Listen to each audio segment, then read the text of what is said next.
Welcome to my channel. I'm Masood Raja, and today I will continue my conversation about Franco Berardi's The Soul at Work. Now, as I was rereading the book, I realized that instead of discussing the book, as a summary or something like that, I think it would be better if we read certain parts of the book and then talked about it. So what I've decided to do today is I'm going to put the text of the introduction on the screen, read parts of it, and then talk about it. And if possible, we will follow the same pattern for the next videos as well. So if you look at the beginning of the introduction, it starts with a quote from Epicurus. And that is, those who maintain that soul is incorporeal are talking nonsense, because it would not be able to act upon or be acted upon if it were of such a nature. But in actuality, both these functions are clearly distinguishable in the case of the soul. So since the book is entitled, right, Soul at Work, what Berardi is doing here is clearly sharing with us what does he mean by the term soul. And that is like the opening sentence of the book, right? If you look at it. The soul I intend to discuss does not have much to do with the spirit. It is rather the vital breath that converts biological matter into an animated body. Okay, so it's not the soul in the Christian, Muslim, or even Judaic tradition, right? But it is what keeps the body going, right? So I want to discuss the soul in a materialistic way. How? What the body can do, that is its soul, as Spinoza said. So this is drawing from Spinoza, right? That the body is the expression of the soul. But it's really crucial in any kind of Marxist reading of the soul. If you're doing it materially, then since the soul is what animates the body, right? If it animates the body, then what the body does is an expression of the soul itself, right? That's the point. So what the body can do, that is its soul. So when we go to Soul at Work, right, what we learn is how the soul, the animating aspect of the body, is incorporated within the project of capital. So he goes on, in order to describe the process of subjugation arising with the formation of industrial societies, Foucault tells the story of modernity as a disciplining of the body, building the institutions and devices capable of subduing the body through the machines of social production. Industrial exploitation deals with bodies, muscles, and arms. Those bodies would not have any value if they weren't animated, mobile, intelligent, reactive. Okay, so let's unpack that reference to Foucault first. So what does Foucault teach us through biopolitics, right? Or biopower, right? That is the discursive power of the state, but other institutions which literally don't just control our bodies, but literally control our souls. What is a great example from early Foucault? Remember, Birth of the Prison, right? Or Discipline and Punish, sorry. And he gives us an example of this boarding school, right? Or boarding school for juvenile criminals, right? Who are placed in there. But an entire family structure is created where they police themselves. They report at the end of the evening, what have they done? What have they done wrong? They're being observed by others. So it's not just the body that is incarcerated in that juvenile facility. It's the soul that accounts for itself and how it is reshaped to a point that these teenagers internalize the logic of that life so much that when they get out, since they don't have that structure, they don't know what to do. That is shaping of the souls, right? To a point where the body, which is animated by the soul, doesn't know what to do, right? Has been tampered with so much. So that is the role of capital. So in industrial capital, we already know that we rented our bodies to the machine, right? We went to the factory floor, we worked, we came back, took our break. But where he's headed is trying to teach us that the capital has shifted, right? It no longer just uses our bodies, it also uses the thing that animates those bodies, the soul, right? And the soul is increasingly being capitalized and put to the service of capitalism. How? He will take us to that next. Okay, so next comes the definition of semiocapitalism, right? And now we all know that its source is, of course, from Baudelaire, right? And his entire concept of hyper-reality and everything else. But Berardi is reworking that. So how? In order to describe the process of subjection arising with the formation of industrial societies, so we already read that. The rise of post-Fordist modes of production, which I will call semiocapitalism, takes the mind, language, and creativity as its primary tools for the production of value. In the sphere of digital capital, digital production, exploitation is exerted essentially on the semiotic flux produced by human time at work. It is in this sense that we speak of immaterial production. Language and money are not at all metaphors, and that yet they are immaterial. They are nothing and yet can do everything. They move, displace, multiply, destroy. They are the soul of semiocapital. Okay, these are really crucial parts of this introduction, right?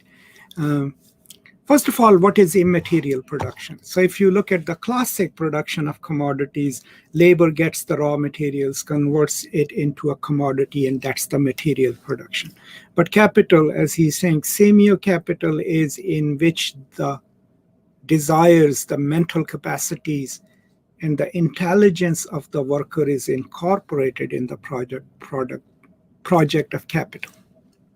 And what is produced is not necessarily commodities that are material. It could be simulations, it could be film, it could be a program, right, that virtually exists but has no material existence. All of these form part of semiocapital. So the flux, right, of non-material commodities produced by human intelligence and mind and not necessarily by hands, they are the ones, and let me go, they are the soul of semiocapital, right? Language and money are no longer metaphors, right? Money in so many ways have become virtual, right? Language in so many ways is not just the language that you and I speak, it's the language of the machine, it's the language of the computer, but through these tools, the intellectual labor of workers is incorporated within the project of capital. And when that happens, we are dealing with semiocapital. So a simplest version, which he will talk to later, is, for example, you are a computer programmer. You're sitting in front of your computer, working on a program that a company has contracted. This exchange of you with the machine through software, using your mind to create a commodity that will then be traded and sold, has now incorporated your own time into into making something that is immaterial and that is still sold as a commodity is what he's calling semiocapital, right? Because it involves desire, it involves mental capacities, working through machines, working virtually, and creating something that may not have a material existence. That is semiocapital, according to Berardi, right? So let's keep reading.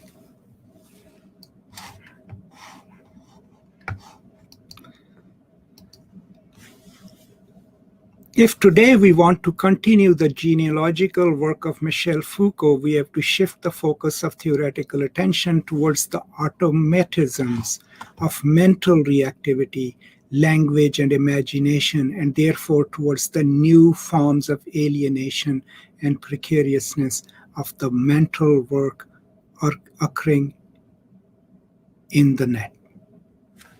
So that's the last part I'll read in this video and then come back and do the second part. So what he's requesting then, or suggesting or arguing for, is a shift in how we study alienation and how we study work and labor. So our idea of labor, and if you've watched my video previous to that, on compositionist Marxism, you will already know that we were headed here, right? So the mode of production has shifted, and it has shifted from material labor to immaterial labor. Immaterial labor is when mind and intelligence is used to produce commodities which are desired, right? But in the process of incorporation of that labor, then their souls are incorporated in the project of capital. That's what makes it semiocapitalism, right? And then, if we want to build on Foucault's genealogical work, what was Foucault's genealogical work? The later work of Foucault, right? History of sexuality. Even to some extent, discipline and punish, but it was also partially archaeological. So in the genealogical mode, Foucault moves from the shaping of individual bodies, right, to the shaping of large segments of society. So let's say I just mentioned discipline and punish. What he's tracing in discipline and punish is how power and its discourses shape the individual bodies, right? When he moves into his genealogical phase, what he's talking about how large discourses designate and develop bodies of people, right, through census, through designations of populations. So that is what he calls governmentality, right? How government and larger institutions shape the human world, right? So what he's saying is, if we are going to build on Foucault's genealogical phase, here we are in a kind of capital where we need to redefine alienation, right? And see how the souls, right? Today we want to continue language and imagination, and therefore towards the new forms of alienation and precariousness of the mental work occurring in the net. So first of all, we need to study the new forms of alienation. What was the classical form of alienation, right? A worker producing a commodity that he's or she is not invested in, right? Furthermore, a worker doing a job that he or she is not at all invested in. And since, and we'll get to that later, since Marx imagines a certain kind of centered humanity, so as long as you're not reconciled with what you like to do or meant to do, you're alienated labor, right? Because your body is performing tasks that it cannot relate to, producing commodities that it can neither afford or relate to. That's our concept of alienated labor.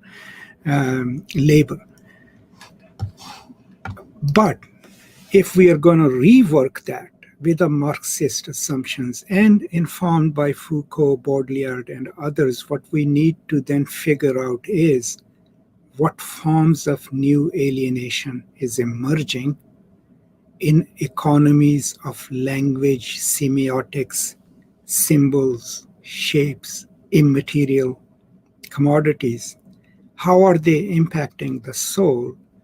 And then, since people are working with their mind and no longer that much with their hands, what kind of precarious work conditions is it creating, right?